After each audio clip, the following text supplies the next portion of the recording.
Well, here we are in quarantine for the COVID-19, and as it turns out, it's not much different for us to be stuck here at home because we have a lot to do here. So we don't even notice the fact that we're not leaving the farm. We actually are getting a lot more done than we normally would get done because we don't have to leave the farm. So let's see what happens.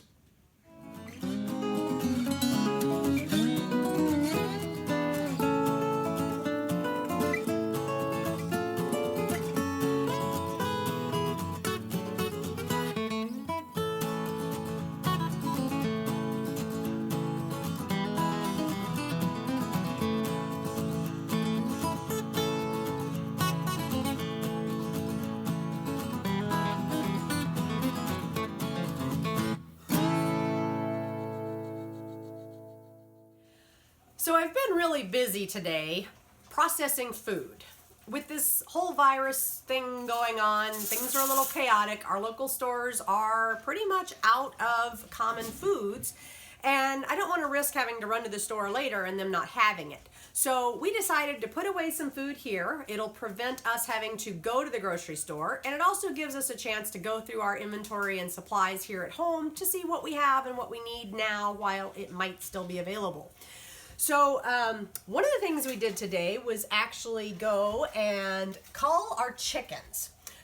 These were some 2, 3, 4-year-old chickens that actually made it through previous culls, and Sean humanely processed or butchered them today, and I am going to do a mixture of canning and freezing.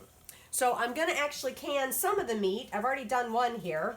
The easiest part of the chicken to cut off when it's raw on an old bird like this is the breast. That's very simple to cut off.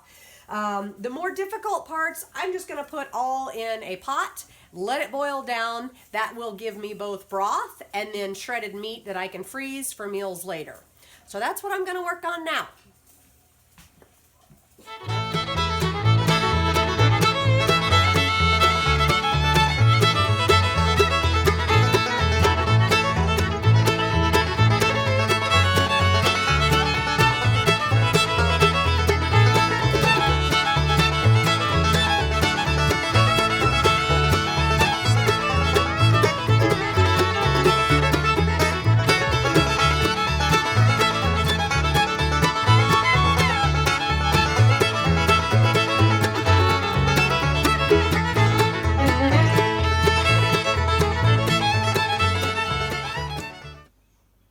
We've gone through our layer hens and culled the older girls, and we cooked them up in a pot, and now we're picking chicken.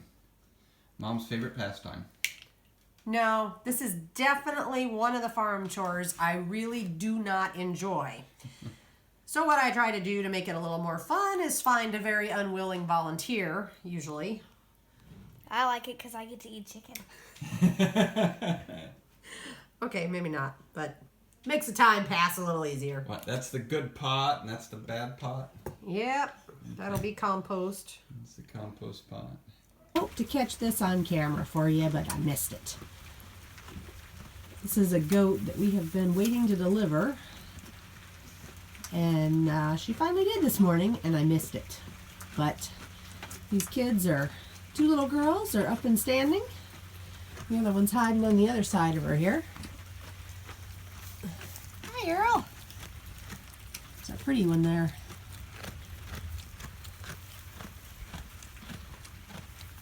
So we've got 2 new does to add to the other babies around the farm. Got a nice crop this year.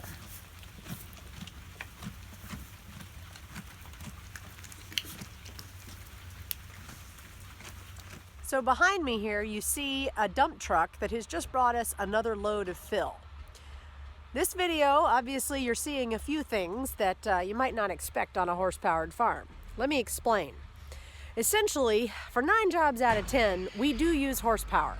We don't own a tractor, we don't own a skid steer. Any of the standard mechanized equipment you see on most farms, we use horsepower or manpower for. But there are a few things a couple of times a year where a little more mechanized assistance comes in really handy. For example, take this compost pile right over my shoulder. About twice a year, we do a good thorough cleanup of our horse track.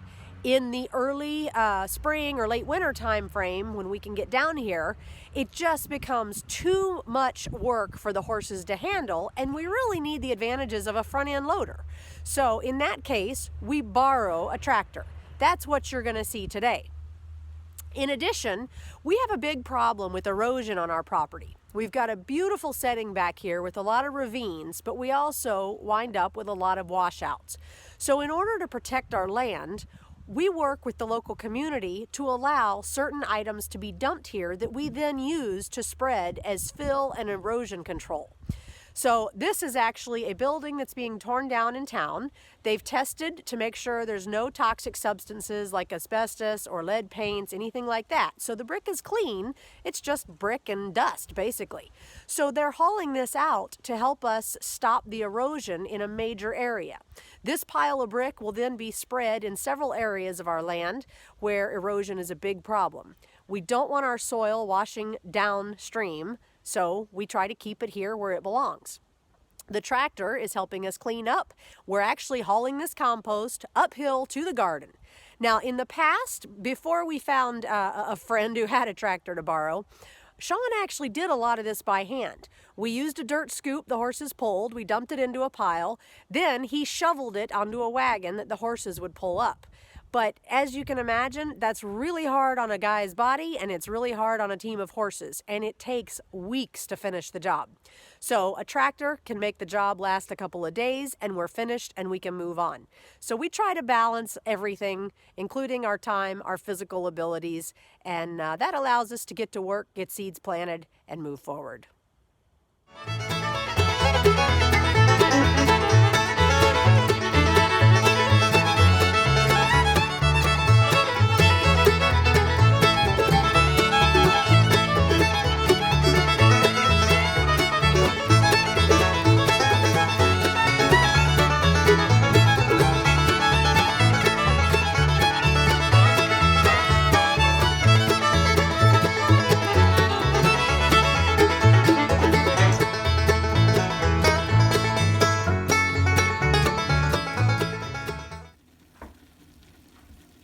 In here, we're working on canning up a large batch of chili to store, and it also helps clean out the freezers a little bit. Michaela's been busy baking bread. The only problem is we eat it about as fast as she bakes it. She's got her little computer set up there so she can do recipes, and she is busy right now making graham crackers that we can store and freeze. She's already got a batch in the oven, but girl, you're doing a good job making a mess in my kitchen. So she is making homemade graham crackers to put away. And this will just help us get a better idea of what our supplies are and keep us well nourished during this time of semi-isolation. So right now I am working on pressing a bunch of our garlic that we stored over the winter. I'm making a huge pot of chili today to can up and just get some stuff on our shelves and clear out our freezers a little bit. And this garlic press is one I bought years ago. I don't even remember when it was. It was long before we grew our own garlic. And it's designed to press about 1 or 2 cloves at a time, 2 if they're small. So, you know, you can have fresh garlic in a dish that you're making for a normal size family. Well, obviously we have outgrown this press, but you know, there comes a point, like everybody, you have to make use of what you have. This thing is falling apart. I have definitely gotten my use out of it, and it is time for an upgrade. But it's what I have right now, so it's what I'm using. But I think for this coming season, I will be aiming to get a much larger and more efficient press, because this takes way too long.